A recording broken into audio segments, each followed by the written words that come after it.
What is up, you guys?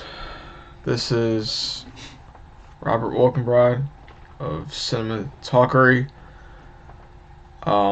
This is an episode I did not plan on us recording. I don't think this is something anyone planned on happening yesterday. The events. Um, as you have probably seen by now, Kobe Bryant, NBA legend, sports legend, father, husband, hero, icon, passed away yesterday in a helicopter crash in California, along with his daughter, Gianna, and 7 others. Truly a day that stung unlike anything I have witnessed before in my life when it comes in regard to a sports figure or a celebrity. I've seen people comparing this to John Lennon back in, I believe it was 1980. I wasn't alive. I wasn't alive for that. I'm sure that moment was truly horrific too. But I guess, this is like the John Lennon incident of my lifetime, and it's horrible. It's absolutely horrible. Um, Kobe Bryant was a sports figure I grew up watching. Um, through a sport that I came to love back in the 2000s. Um, I started watching when he was going through that epic title run in the early 2000s with Shaq, um, and then through those tough years with the 81 point game to the title in 2009 and 2010. Those were special moments too, truly historic sports moments that still resonate me to this day when I think back on basketball. But Kobe he was this figure for me that I grew up watching in the game for years, and he did it for 2 decades too, as this prolific, prolific, otherworldly, immortal figure. Um, it was just incredible what he did, and he was the guy for me in basketball. There were him and LeBron James, you can say, were 1A and 1B. Kobe was, yeah, he was that guy. I I I was way too young when Michael Jordan was going through the latter stages of his career. Um, I do remember his Washington Wizards years, but Kobe was Kobe was one of the guys for me in basketball, for a sport that I came to love and I came to appreciate, I came to adore, I came to play, and I came to eventually write about and cover for a few years, which I still do, which became a dream come true for me. And Kobe was one of those guys that made you really fall in love with the game. That's why I'm not a Lakers fan, but that's why I have a Lakers hat on. Um, because Kobe he made the Lakers brand cool. He was just cool. He was just this cool figure that felt beyond anyone else, and he was just on another level. And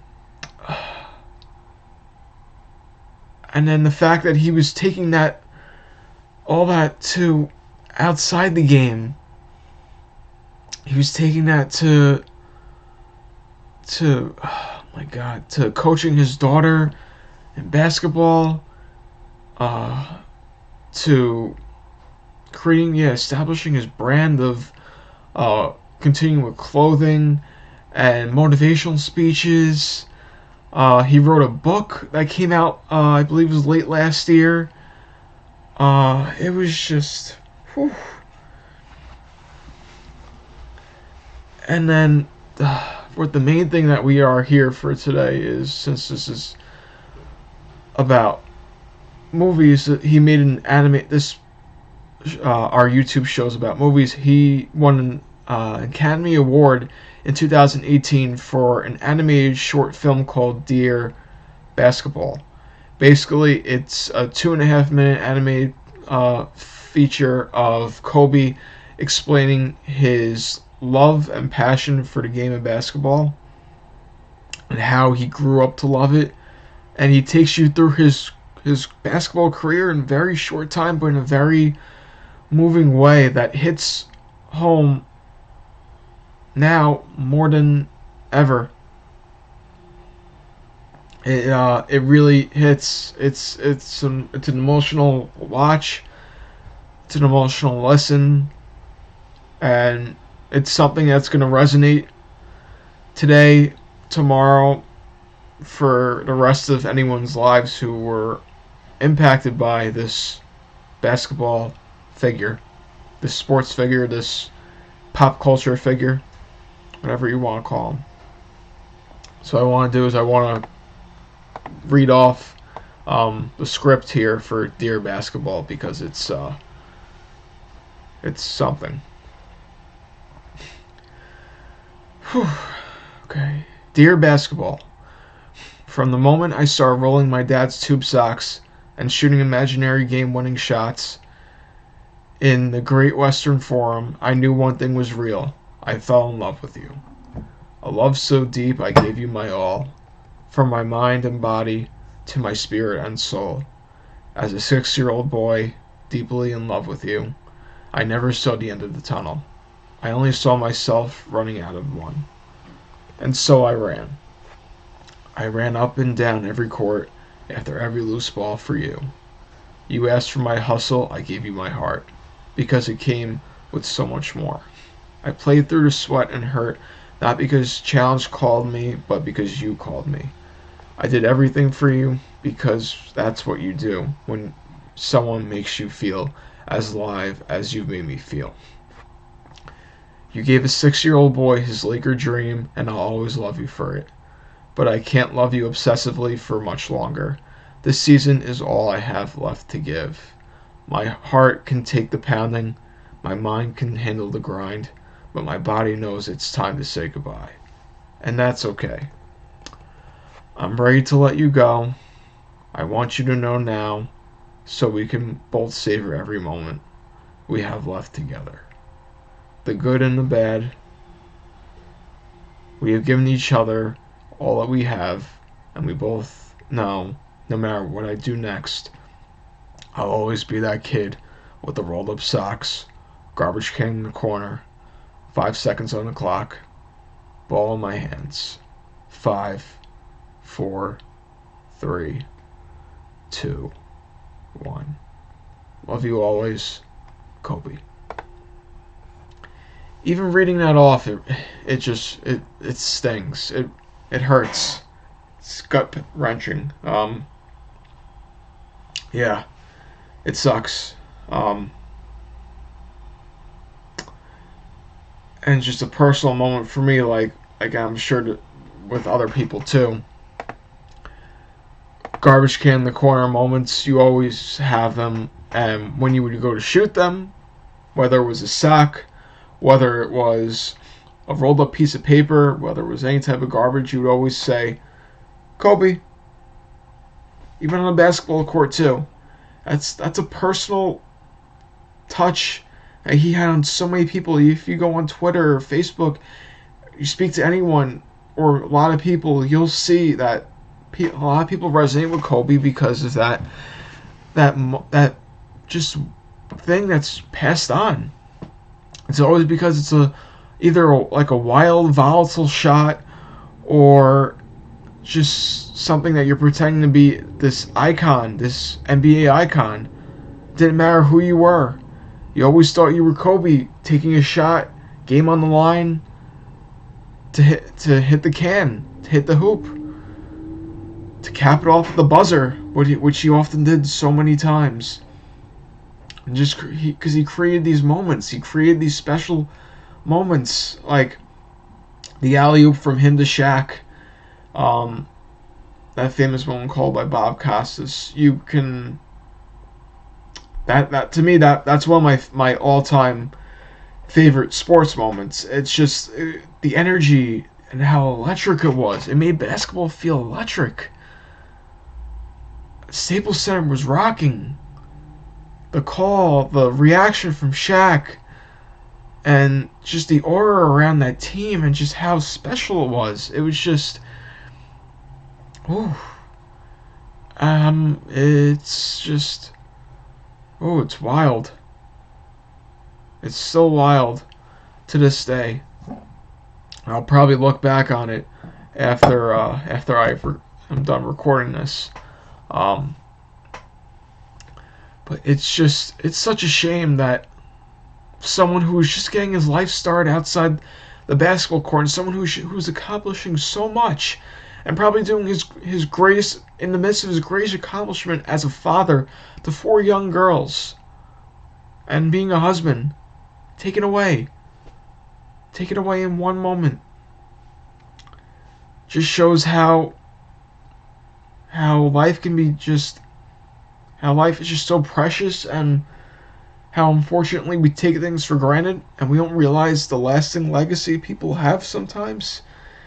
Even though, yeah, Kobe has an incredible basketball legacy, there's no doubt about it, but he was not in the spotlight as much over the past few years, and rightfully so. He's not playing 82 games a year, speaking in front of the media, but he was just getting things going for the second part of his legacy, which had the potential to be better than his basketball legacy. And it's gone. Just like that. It's gone. It hurts. It hurts. I didn't know Kobe. I didn't have any type of relationship with him, obviously. But but everyone who didn't just still had some type of connection to this guy who they grew up watching play basketball, create so many special sports moments for them. And now it's gone. I mean, you can still look back on everything, but now those moments are capped off, and it's such a tragic, grueling fashion that's still unfathomable, and it's hard to process. It doesn't feel real. I watching the news, just seeing the image of his face and the headline across my screen. It didn't feel real, and I even texting people, even looking up, talking to people on Twitter and whatnot, just didn't feel real, and it felt like time stopped. No matter how we were feeling that day, no matter what was going on in that moment, everything stopped for this man that transcended sports, transcended pop culture. Ah, oh, man.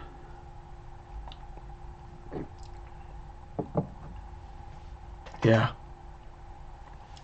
Something that I don't think, again, anyone imagined discussing today on June 27th at 10:20 a.m. But yeah. So Kobe Bryant, he was not a perfect person, but he was a figure I always looked up to, watching basketball, watching sports in general. Someone who resonated with me. Just iconic figure that I just someone who I grew up watching, someone who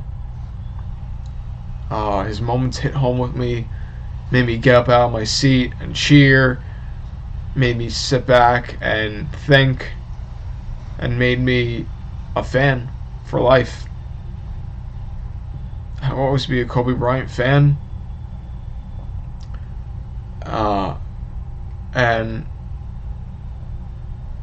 to see what happened, and to have it be encapsulated yesterday by a truly horrific moment for the basketball community, for not just the basketball community, not just for the pop culture community, not just for the sports community, but for his living wife and 3 other daughters. I can't imagine the pain of that. I lost my father. I lost my father last year, or in 2018, from a battle for the long illness. I knew that moment was coming when it happened, but for someone to be taken away from you so tragically, so quickly, without warning, I don't know how I don't know how I would be able to process that. I don't know how anyone can process that. Yesterday, today, ever. Kobe Bryant's legacy is lasting and will forever touch people. Will touch me forever. And from everything he did, from the court to off the court, to shaping me and millions of others as basketball fans, sports fans, pop fans of pop culture, and to what he was doing off the court, from his book to this best animated feature, to being a coach, to being a mentor, a father, a husband. For all that, Kobe Bryant, thank you.